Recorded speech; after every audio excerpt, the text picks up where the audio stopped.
नमस्कार दोस्तों, द्रोणाचार्य एकेडमी की करंट अफेयर्स टुडे क्लास में आप सभी का स्वागत है।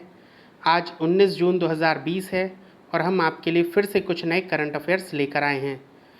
तो स्टार्ट करने से पहले एक रिक्वेस्ट है, यदि आप लोगों को ये वीडियो पसंद आता है तो please like this video and subscribe my channel to get my new videos also. Okay students, तो चलिए स्टार्ट करते हैं आज के विचार के साथ। आप सभी को पता है, एक अच्छा विचार किसी के भी जीवन में सफलता ला सकता है, उसे मोटिवेट कर सकता है। तो हम अपने काम की शुरुआत एक अच्छे विचार से करते हैं। तो चलिए, आज का विचार है, अच्छे भविष्य की बुनियाद कितनी मजबूत होगी यह उसके द्वारा किए गए निस्वार्थ कर्म पर निर्भर करता है। How strong will be the foundation of good luck, it depends on the selfless act he performed. दोस्तों, इस विचार का अर्थ ये है कि किसी भी अच्छे भविष्य की बुनियाद तभी मजबूत हो सकती है जब उस भविष्य के लिए आपने जो कर्म किया है वो निस्वार्थ भावना से किया हो। जब भी निस्वार्थ भावना से किए हुआ कर्म ही एक अच्छे भविष्य की बुनियाद बन सकता है। तो याद रखिएगा, कभी भी स्वार्थ के वशीभूत होकर या अपने मतलब अपने स्वार्थ के लिए कभी भी ऐसा कोई काम ना करें जिससे किसी और को कष्ट होता है। तो याद रखें कि एक अच्छे भविष्य की बुनियाद हमेशा एक निस्वार्थ कर्म ही हो सकता है। चलिए स्टार्ट करते हैं आज के करंट अफेयर्स। दोस्तों, आज 19 जून है और आज एक दिन मनाया जाता है जिसका नाम है world sickle cell awareness day. Actually ये है क्या, उसके बारे में हम थोड़ी सी बात करते हैं। ये दिवस 19 जून को मनाया जाता है, पहली चीज़। और सिकल सेल रोग खून का आनुवंशिक विकार है, मतलब ये एक जेनेटिक बीमारी होती है।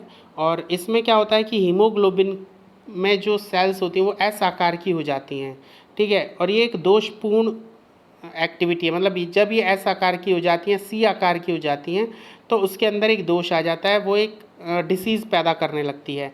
इस रोग से पीड़ित मरीज़ के खून में पर्याप्त ऑक्सीजन नहीं होने के कारण उसे जल्दी थकान भी होने लगती है और ये बीमारी इंसान की जान तक ले सकती है, क्योंकि जहाँ ऑक्सीजन की कमी होने लगेगी तो वहाँ व्यक्ति मर भी सकता है, ठीक है, ऑक्सीजन की कमी के कारण। ये एक पैदाइशी बीमारी है, पहली चीज़। और इसमें शरीर में अलग अलग हीमोग्लोबिन होता है।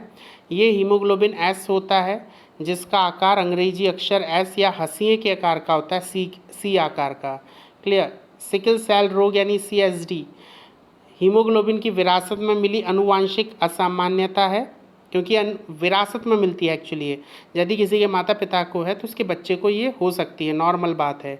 तो असामान्यता छोटी ब्लड सेल में फंस जाती हैं, ठीक है। तो ये क्या होता है, ये जो सी सेल्स होती हैं ये जाके फंस जाती हैं छोटी ब्लड सेल्स में, जिससे शरीर के कुछ हिस्सों में ब्लड सर्कुलेशन और ऑक्सीजन की गति धीमी हो जाती है, ठीक है। और इसी से मरीज़ के शरीर में खून की कमी भी होने लगती है, क्योंकि जो नॉर्मल RBC होता है उसकी जो लाइफ है वो है 120 डेज़ की, लेकिन जो ये दोषपूर्ण सेल बन जाती है, जो ये डिसीज़ वाली सेल होती है, इसकी लाइफ होती है 10 से 20 दिन की केवल। तो हमारे शरीर में खून की भी कमी होने लगती है और इंसान की डेथ तक हो सकती है। तो इसीलिए इस बीमारी की जागरूकता फैलाने के उद्देश्य से 19 जून को वर्ल्ड सिकल सेल दिवस मनाया जाता है। ओके स्टूडेंट्स, तो चलिए स्टार्ट करते हैं करंट अफेयर्स।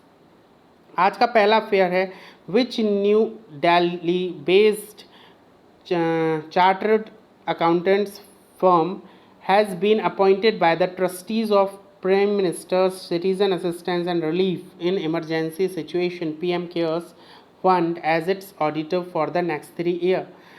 अभी हाल ही में PM केयर्स के ट्रस्टीज़ ने, जो इसके ट्रस्टी हैं, उन सभी ने एक दिल्ली में स्थित चार्टर्ड अकाउंटेंट फर्म को PM केयर्स का 3 साल के लिए, आने वाले 3 साल के लिए ऑडिटर नियुक्त कर दिया है।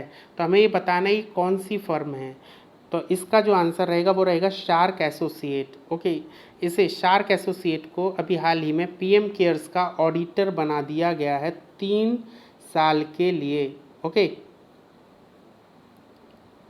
चलिए नेक्स्ट थोड़ा सा हम इसके बारे में पढ़ लेते हैं। प्रधानमंत्री के नागरिक सहायता आपातकालीन स्थिति में राहत पीएम केयर्स फंड के ट्रस्टियों ने अब नई दिल्ली के accountant firm chartered accountant firm shark associate को 3 वर्षों के लिए इसका ऑडिटर नियुक्त किया है। ठीक है, इसके अलावा जो सुनील कुमार गुप्ता हैं, इनकी अध्यक्षता में शार्क एंड एसोसिएट को 2019 में ही पीएमएनआरएफ का ऑडिटर भी बनाया गया था। जो मतलब पीएम केयर से पहले जो प्रधानमंत्री राहत कोष था पीएमएनआरएफ, ठीक है, तो इसका भी 2019 में जो ऑडिटर बनाया गया था वो इसी फर्म को बनाया गया था, जिसके अध्यक्ष हैं सुनील कुमार गुप्ता। ये थोड़ा सा इम्पोर्टेंट है, थोड़ा इसको याद रखिएगा। फंड को प्रधानमंत्री कार्यालय यानी पीएमओ में प्रशासन के संयुक्त सचिव द्वारा मानद आधार पर प्रशासित किया जाता है और पीएमओ में निदेशक या उप सचिव रैंक के अधिकारी द्वारा सहायता प्रदान की जाती है। मतलब इसका जो टोटल मैनेजमेंट है वो पीएमओ करता है। ठीक है, पीएमओ से ही इसका मैनेजमेंट होता है। क्लियर? तो यहाँ पर आपके लिए एक इम्पॉर्टेंट न्यूज़ है। नेक्स्ट, मुखमदकलई अबिल गाजेव। ओके, ये एक थोड़ा कॉम्प्लिकेटेड नाम है। ये इन्होंने अभी हाल ही में अपनी पोस्ट से रिज़ाइन किया है। ये एक्चुअली प्राइम मिनिस्टर थे एक देश के। तो हमें ये बताने किस देश से प्रधानमंत्री हैं। तो यहाँ नाम है उज़्बेकिस्तान, कज़ाकिस्तान, किर्गिस्तान और ताजिकिस्तान। तो आंसर आएगा किर्गिस्तान। मुखमदकली अबिल गाजिएव ये किर्गिस्तान के प्रधानमंत्री थे, जिन्होंने अभी हाल ही में अपना इस्तीफ़ा दे दिया है। तो बात कर लेते हैं किर्गिस्तान की। तो इन्होंने अपना इस्तीफ़ा क्यों दिया है? क्योंकि उन्होंने राष्ट्रीय रेडियो फ्रिक्वेंसी के असाइनमेंट में चल रही आपराधिक जांच का हवाला देते हुए अपना इस्तीफ़ा दे दिया है। इनकी जो पार्लियामेंट थी वहाँ पर इस रेडियो फ्रिक्वेंसी के असाइनमेंट पर चर्चा चल रही थी और इसकी आपराधिक जांच की जा रही थी। ठीक है, तो उसके ही रिस्पेक्ट में आकर इन्होंने प्रधानमंत्री जी ने अपना इस्तीफ़ा दे दिया है। ठीक है, किर्गिस्तान की बात करते हैं तो यहाँ की राजधानी है बिश्केक और यहाँ की मुद्रा है किर्गिस्तानी सोम। ठीक है, यदि आप देखते हैं तो ये सभी सेंट्रल एशिया के कंट्रीज़ कहे जाते हैं। तो इसमें ये कज़ाकिस्तान है, किर्गिस्तान यहाँ है। ठीक है, यदि आप इसे थोड़ा सा जूम करके देखते हैं तो कज़ाकिस्तान ये है, किर्गिस्तान यहाँ है और किर्गिस्तान बाउंड्री बनाता है चाइना के संग, ताजिकिस्तान के संग, उज़्बेकिस्तान के संग और कज़ाकिस्तान के संग। ठीक है, तो ये आपके सेंट्रल एशिया के कंट्रीज़ हैं। नेक्स्ट क्वेश्चन पर आते हैं। Rajmohan Bohra has passed away due to कोविड-19। ही वॉज अभी हाल ही में राजमोहन बोहरा का निधन हो गया है कोविड-19 के कारण। ये उससे अफेक्ट हो चुके थे और इनका भी निधन हो गया। तो हमें पता नहीं ये कौन थे, पॉलिटिशियन थे, पोइट थे, स्पोर्ट्स पर्सन थे या सोल्जर थे। तो ये एक सोल्जर थे। क्लियर? और सोल्जर भी कैसे थे? इनको महावीर चक्र से सम्मानित किया गया था। महावीर चक्र second highest military decoration in India है, मतलब दूसरा सबसे ज़्यादा हाईएस्ट ऑनरेबल, मतलब जो मिलिट्री में सबसे ज़्यादा जो दूसरे नंबर पे ऑनरेबल जो अवार्ड है, this is a Mahavir Chakra, जो परमवीर चक्र के बाद आता है, क्योंकि परमवीर चक्र फर्स्ट पर है। ठीक है, और ये दिया जाता है एक्चुअली, ये तीनों ही सेनाओं में दिया जाता है।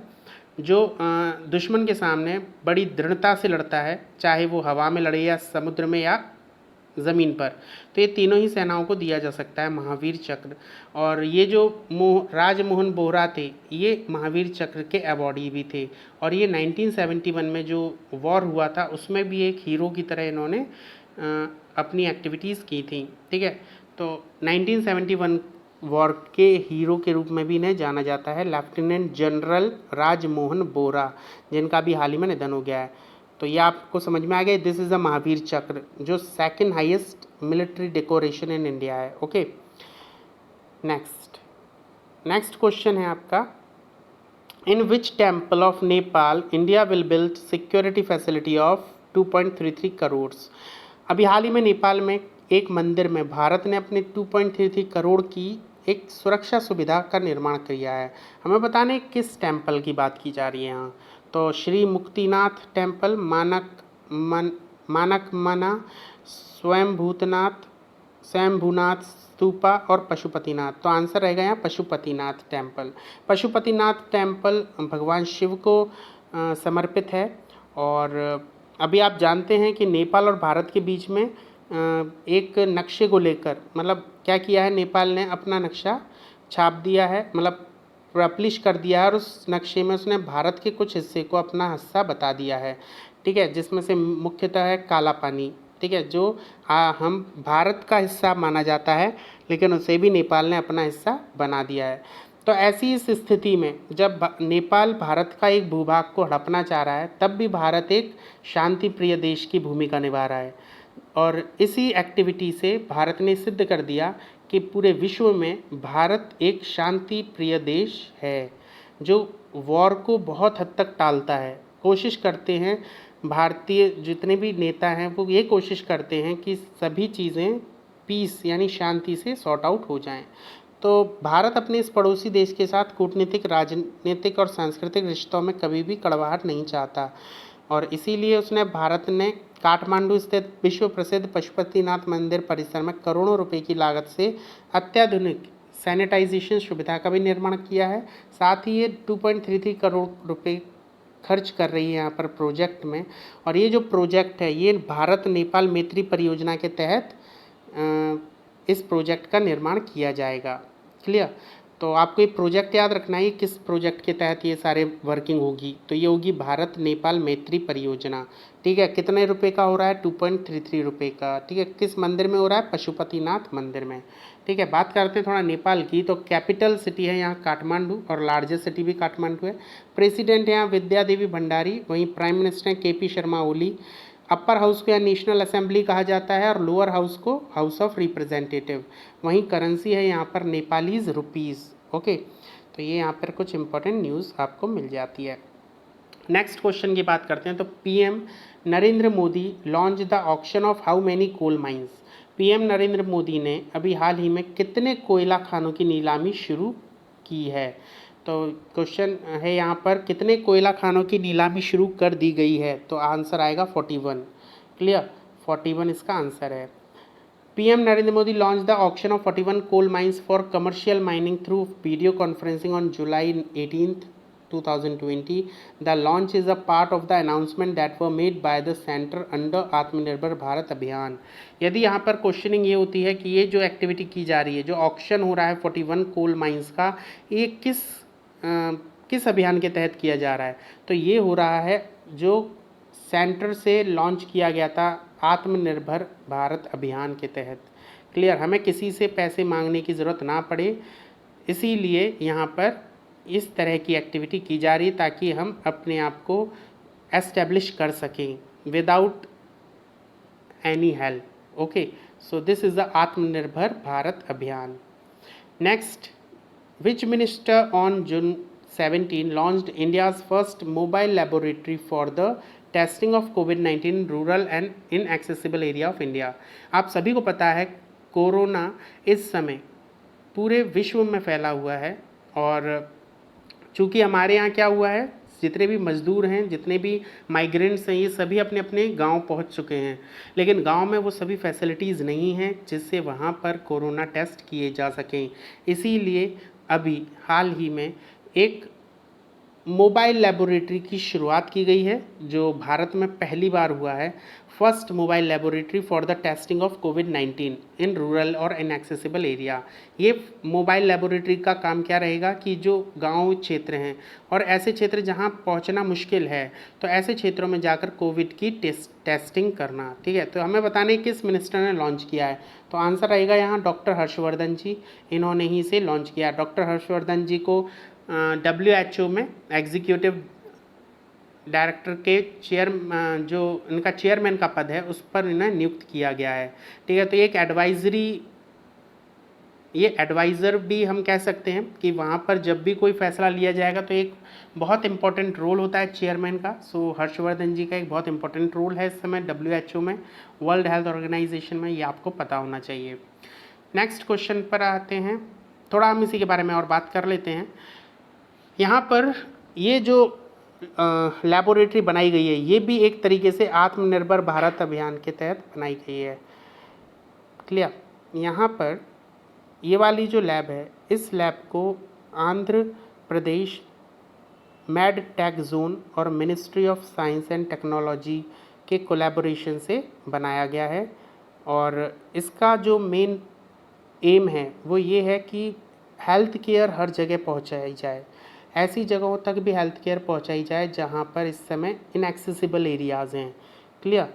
तो दूर दराज के क्षेत्रों में परीक्षण सुविधाओं को सुनिश्चित करने के लिए इस तरह के नवाचार देश के आंतरिक दुर्गम भागों में विकसित किए गए हैं। ठीक है। साथ ही इस लेबोरेटरी के कारण 500 टेस्ट पर डे हो सकते हैं यदि 8 घंटे ये लैब काम करती है तो। ठीक है।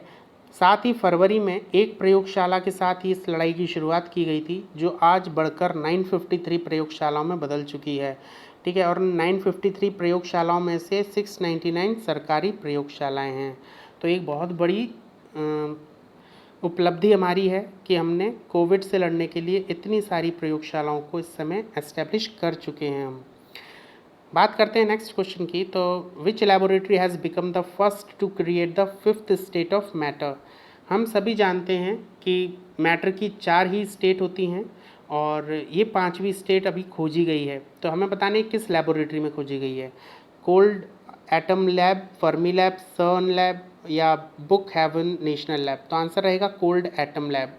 कोल्ड एटम लैब नासा का ही एक पार्ट है, नासा की ही एक लैब है, तो इसका आंसर नासा भी हो सकता है। ठीक है। तो बात कर लेते हैं इसकी। तो वैज्ञानिकों को पहली बार अंतरिक्ष में पदार्थ की 5वीं अवस्था के सबूत मिले हैं और भारतीय वैज्ञानिक सत्येंद्र नाथ बोस और एल्बर्ट आइंस्टाइन ने पदार्थ की इस अवस्था के बारे में 100 साल पहले 1920 में बता दिया था और इसे इसी कारण बोस आइंस्टाइन कंडेंसेट यानी BEC भी कहा जाता है। ये प्रयोग ISS यानी इंटरनेशनल स्पेस स्टेशन में किया गया था और ये एक्चुअली जो 5वीं जो अवस्था है मैटर की, इसे बनाया गया है कोल्ड एटम लैब में, जो नासा की एक लैब है। ठीक है। पदार्थ की अवस्था तब बनती है जब किसी तत्व के परमाणुओं को परम शून्य यानी 0 डिग्री या फिर हम कह सकते हैं -273.15 डिग्री सेल्सियस तक ठंडा किया जाता है और इसके चलते क्या होता है कि सारे परमाणु मिलकर एक सुपर एटम बना लेते हैं और यही इस पदार्थ की 5वीं अवस्था है। वैज्ञानिकों ने ये एक्सपेरिमेंट रुबिडियम धातु पे किया था और उसे BEC बनाया था। ठीक है। पदार्थ की 4 अवस्थाएं हमें मालूम है कौन कौन सी होती है। ठोस होती है, द्रव, गैस और साथ ही एक प्लाज्मा। प्लाज्मा क्या है? प्लाज्मा गैसीय अवस्था ही है लेकिन ये आयोनिक होती है, मतलब इसमें आयोनाइजेशन होता है। जितने भी तारे हैं ये सभी प्लाज्मा से ही बने हैं और ब्रह्मांड में 96% प्लाज्मा ही हैं। क्लियर। तो यहाँ तक आपको ये समझ में आ गया होगा। नेक्स्ट क्वेश्चन पर आते हैं। तो which organization has developed the ayurvedic face mask Pavitra Patti. ठीक है। पवित्र पाटी या पवित्र पट्टी जो आप कहना चाहें ये कह सकते हैं। इस किस संगठन ने भी एक आयुर्वेदिक फेस मास्क बनाया है? तो यहाँ पर हम देख सकते हैं बोस्टन साइंटिफिक, सन फार्मा, मिलिट्री इंजीनियरिंग सर्विसेज और defence institute of advance technology. तो यहाँ आंसर जो आएगा वो आएगा defence institute of advance technology. Okay. इसने अभी हाल ही में एक आयुर्वेदिक फेस मास्क बना दिया है।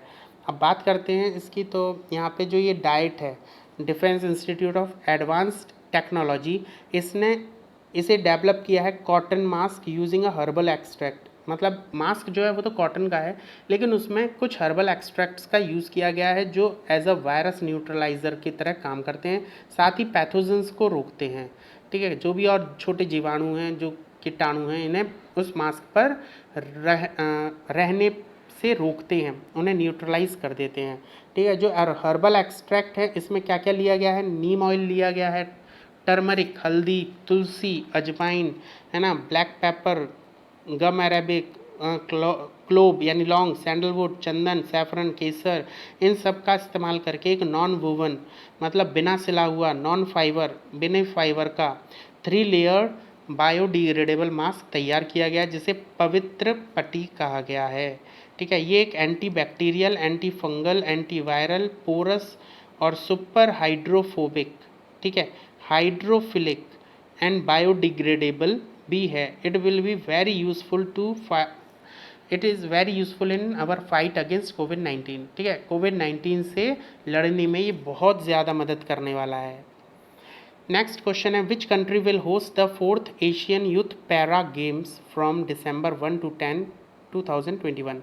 2021 में होने वाले 4th एशियाई युवा पैरा गेम्स कहाँ होने वाले हैं? हमें ये बताना है कौन सा देश इन्हें होस्ट करेगा। तो आंसर आएगा बहरीन। बहरीन में ही ये 4th एशियाई युवा पैरा ओलंपिक गेम्स होने वाले हैं, पैरा गेम्स। ठीक है, बात कर लेते हैं इनकी। तो एशियन पैरालंपिक कमेटी यानी APC announce the 4th Asian youth para games will take place in Bahrain.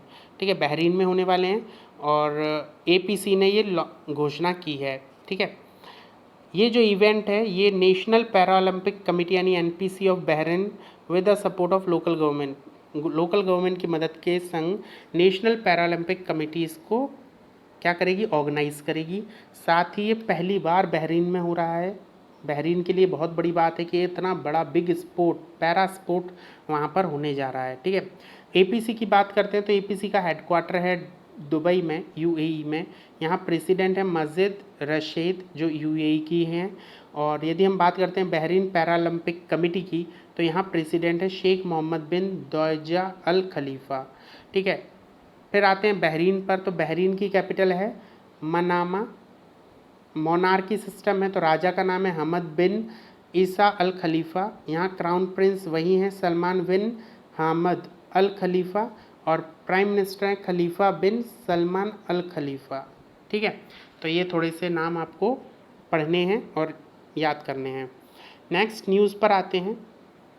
Sport ministry will establish Khelo India state central of excellence KISCE to enhance India's Olympic performance. Who is the current sports minister. अभी हाल ही में खेल मंत्रालय ने भारत के Olympic प्रदर्शन को बढ़ाने के लिए खेलो India state centre for excellence की स्थापना की है। और हमें बताना है वर्तमान खेल मंत्री कौन है। तो ये सब आपको पता ही है कौन है इस समय, किरण रिजिजू अभी वर्तमान खेल मंत्री हम कह सकते हैं।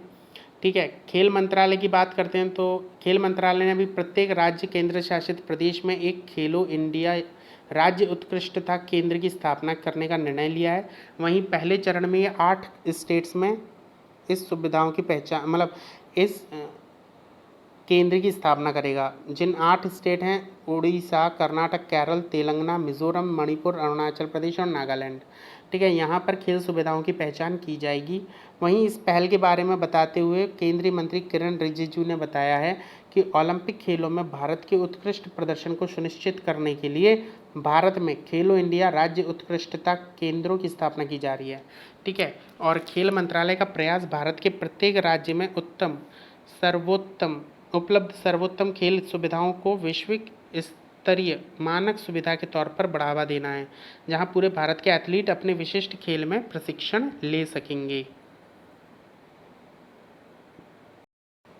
तो बात करते हैं नेक्स्ट न्यूज़ की। Freedom fighter and veteran journalist Dinu Randive passes away. अभी हाल ही में एक फ्रीडम फाइटर हैं और साथ ही जर्नलिस्ट थे दीनू रणदीवे। ठीक है, इनका भी निधन हो गया है। इन्होंने अपना जर्नलिज्म का जो करियर है वो 1925 में इनका जन्म हुआ था 1925 में जन्म हुआ था। वहीं 1956 में इन्होंने अपना ये करियर शुरू किया था एज अ जर्नलिस्ट। ठीक है, साथ ही इन्होंने 1950s के संयुक्त महाराष्ट्र पत्रिका के लिए भी एडिटर की तरह काम किया था। वहीं गोवा फ्रीडम स्ट्रगल में भी इन्होंने पार्टिसिपेट किया था जो 1961 में हुई थी। तो ये एक पत्रकार के साथ साथ फ्रीडम फाइटर भी हैं। तो इनका भी हाल ही में निधन हो गया। नाम याद रखना है दीनू रणदीवे। ठीक है, नेक्स्ट न्यूज़ है India to participate in victory day parade of world war second.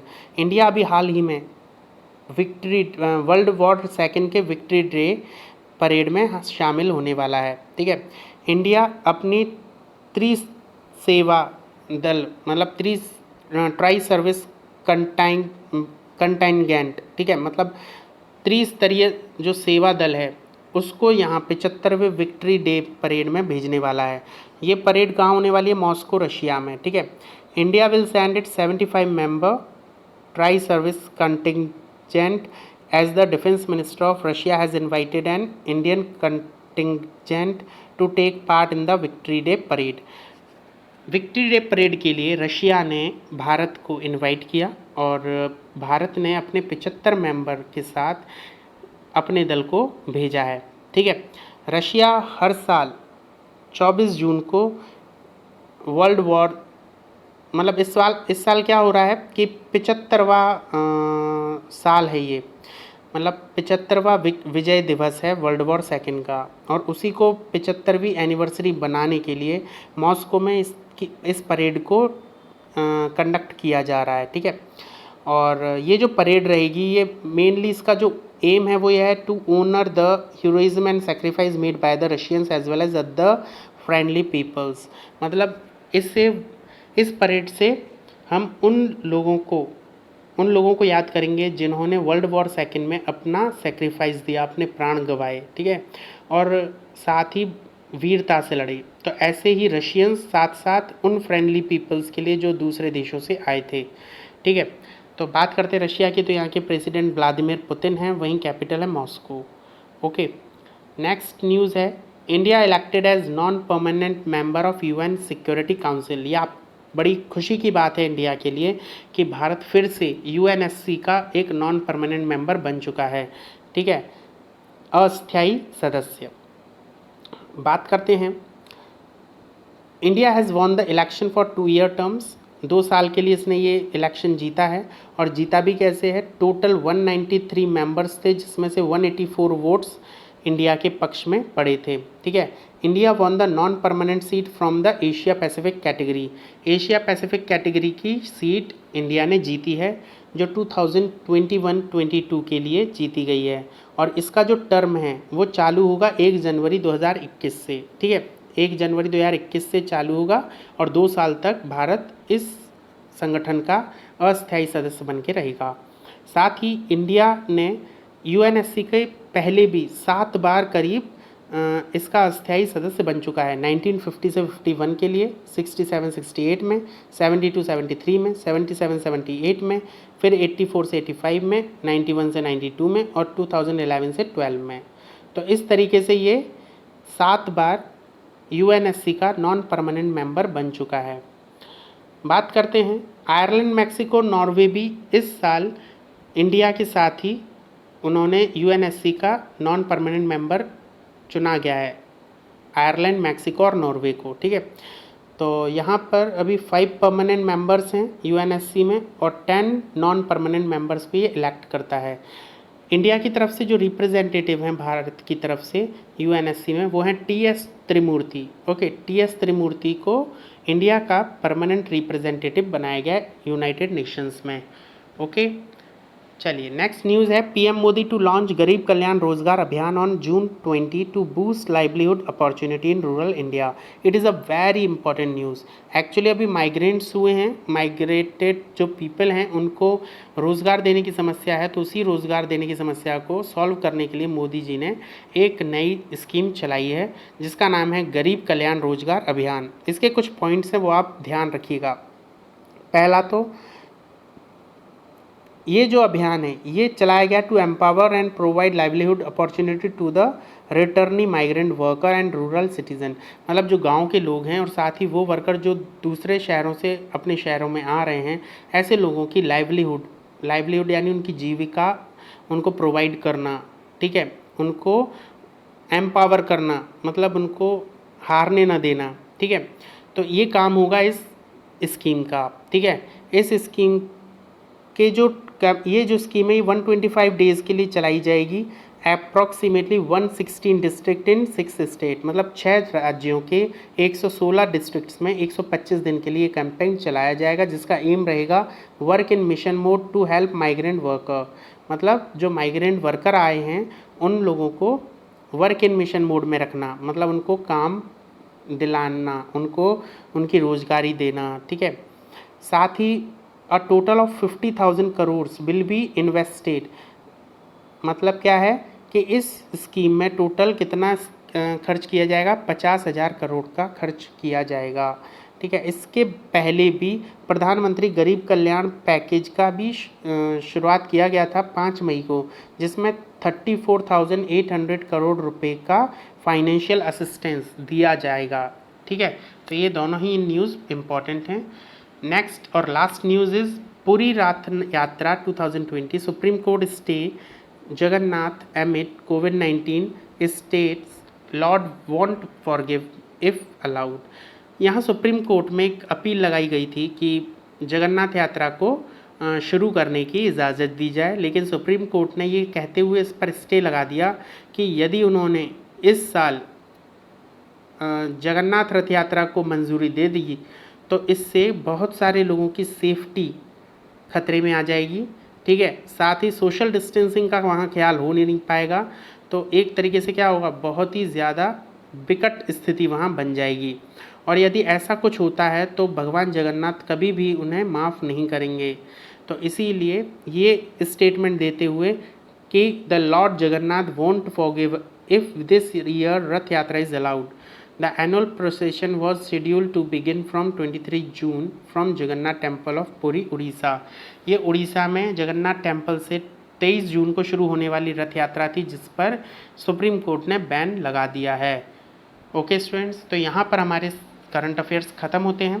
तो thank you everyone, and please like and subscribe my channel and press the bell icon button also to get my new videos. Best of luck students, and स्वस्थ रहिए, safe रहिए। Okay, stay at your home.